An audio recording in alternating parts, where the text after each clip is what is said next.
कई लोग ये सवाल पूछ रहे हैं कि दिल्ली में जो धमाका हुआ उसके लिए इतना सारा विस्फोटक आया कहाँ से? और दूसरी बात कि क्या ये सुरक्षा एजेंसीज की नाकामी है? जो लोग सुरक्षा एजेंसीज की नाकामी इसको बता रहे हैं, मैं उनसे सिर्फ इतना कहना चाहता हूं कि ये जो वक्त है ना, ये सुरक्षा एजेंसीज को गाली देने का नहीं। उन्होंने जो किया है और जितनी जिंदगियां बचाई हैं, उसको समझने का है। क्योंकि जो धमाका लाल किले के पास हुआ वो तो नहीं होना चाहिए था। लेकिन ये मत भूलिए कि वो धमाका होने के पहले इसी सुरक्षा एजेंसी ने, देश की सुरक्षा एजेंसीज ने हजारों किलो विस्फोटक बरामद कर लिया था।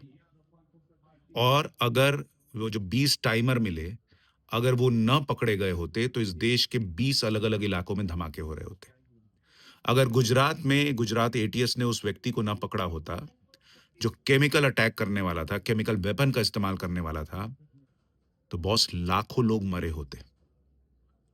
और सुरक्षा एजेंसीज के लिए हर बार कामयाब होना जरूरी होता है, इन आतंकियों के लिए एक बार। पिछले 11 साल से इन्हीं सुरक्षा एजेंसीज ने देश के बड़े बड़े शहरों में कोई धमाका नहीं होने दिया। और कल जो धमाका हुआ वो भी इन सुरक्षा एजेंसीज ने जिस तरीके से पूरा नेटवर्क तोड़ा, जिस तरीके से बरामदगी की, उसका रिजल्ट था कि पैनिक में आकर कहीं भी आनन फानन में एक धमाका कर दिया गया। वरना कोऑर्डिनेटेड अटैक होता, लाखों लोग केमिकल वेपन से मारे जाते, हजारों लोग जो है वो 20 धमाके की जो प्लानिंग थी उसमें से कुछ भी एग्जीक्यूट होता तो उसमें मारे जाते। इसलिए ये सुरक्षा एजेंसीज को गाली देने का वक्त नहीं, उनके साथ खड़े होने का वक्त है। फिल्म नहीं चल रही कि उनके लिए बहुत आसान है कि गए किसी को भी उठाया और पकड़ लिया। 11 साल से वो हमें बचा रहे हैं, ये ध्यान रखिएगा। यूपीए का दौर मत भूलिएगा। और ये भी ध्यान रखिएगा, जो लोग पूछ रहे हैं कि इतना विस्फोटक कहां से आया, ये कोई आरडीएक्स नहीं आया है। अमोनियम नाइट्रेट, जो खाद बनाने के लिए इस्तेमाल होता है, इंडस्ट्रियल यूज के लिए इस्तेमाल होता है, जो खदानों में धमाके होते हैं उसके लिए इस्तेमाल होता है, वो है।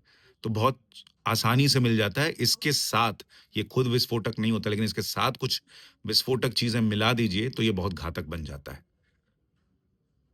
और ये सुरक्षा एजेंसीज की पिछले कई सालों की कामयाबी है कि जो धमाके आरडीएक्स से होते थे, वो आरडीएक्स आना मुश्किल हो गया, तो अब इस तरीके से अमोनियम नाइट्रेट का इस्तेमाल हो रहा है। इसलिए ऐसे संकट के समय में कम से कम देश के साथ खड़े रहिए। आपकी राय क्या है, ज़रूर बताइएगा।